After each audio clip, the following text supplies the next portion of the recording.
పశ్చిమ గోదావరి జిల్లా తణుకులో స్థానిక MLA Armilli Radhakrishna main road నందు గల డ్రైనేజ్ సిల్ట్ పనులను పరిశీలించారు.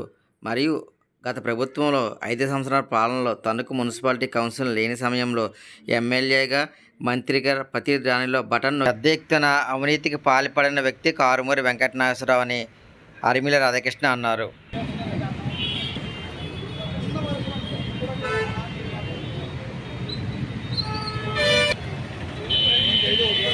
వైఎస్ఆర్ కాంగ్రెస్ పార్టీ అధికారంలో ఉన్న సమయంలో 2019 నుంచి 24 వరకు కౌన్సిల్ లేనటువంటి సమయంలో శాసనసభ్యునిగా, మంత్రిగా అన్ని పెత్తనాలు చేసి ప్రతి పర్మిషన్కి బటన్ నొక్కుతూ ప్రజల్ని అన్ని విధాలుగాను కూడా వేధించుకుంటున్నటువంటి మంత్రి, ఆ రోజు ఉన్నటువంటి మంత్రి కారుమూరి నిర్వాహకం ఈరోజు మనం స్పష్టంగా చూడవచ్చు.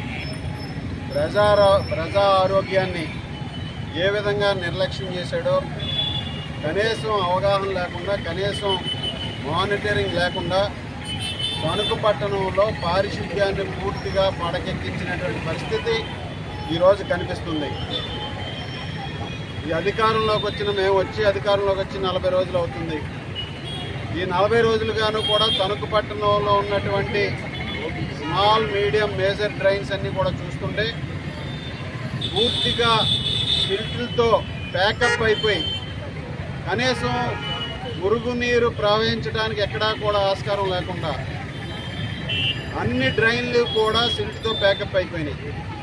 ఆ రోజు ఆ పెద్ద మనిషి కనీసం ప్రజారోగ్యం కోసం కూడా ఆలోచించకుండా సంవత్సరానికి 5-10 లక్షలు కూడా ఖర్చు పెట్టకుండా తన అభివృద్ధి ధ్యేయంగా ఒకవేళ ఖర్చు పెట్టినా లెక్కలు రాసుకుని వాళ్ళ జేబుల్లో వేసుకున్నారు.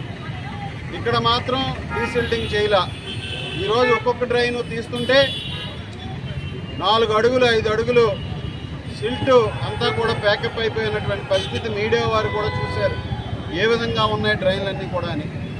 ఈరోజు అటువంటి పరిస్థితి నుంచి మరలా గౌరవ ముఖ్యమంత్రి చంద్రబాబు నాయుడు గారు ఆదేశాల మేరకు ఈ తణుకు పట్టణాన్ని అన్ని విధాలుగాను కూడా పారిశుద్ధ్యంలో ప్రథమ స్థానంలో ఉంచే విధంగా ముందుకు వెళ్ళడం కోసం ఈరోజు ప్రత్యేకంగా 2 టీములు వేసి 2 డివిజన్లుగా తణుకు పట్టణాన్ని తీసుకుని ఈ డ్రైన్లు డీసిల్టింగ్కి 1 నెల రోజులు యుద్ధ ప్రాతిపదికన ప్రజల ఆరోగ్యం కోసం, ప్రజలకు సౌకర్యాలు పెంచడం కోసం ఈరోజు చిన్నపాటి వర్షం వచ్చినా ఎక్కడికక్కడ మురుగునీరు నిలిచిపోయి వరద కల్పించే విధంగా ఉంటుంది పట్టణంలో.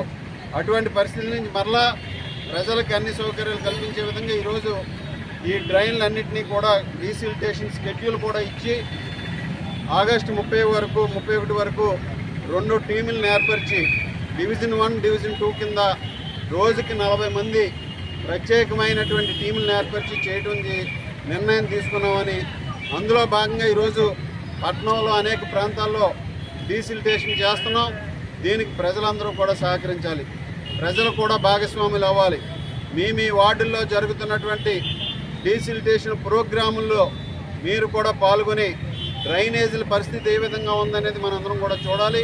మన తణుకు పట్టణాన్ని రాబోయే సంవత్సర కాలంలో పూర్తిగా క్లీన్ అండ్ గ్రీన్ టౌన్గా తీర్చిదిద్దుకోవడంలో ప్రతి ఒక్కరూ కూడా భాగస్వాములు అవ్వాలని సందర్భంగా తెలియజేసుకుంటున్నాను.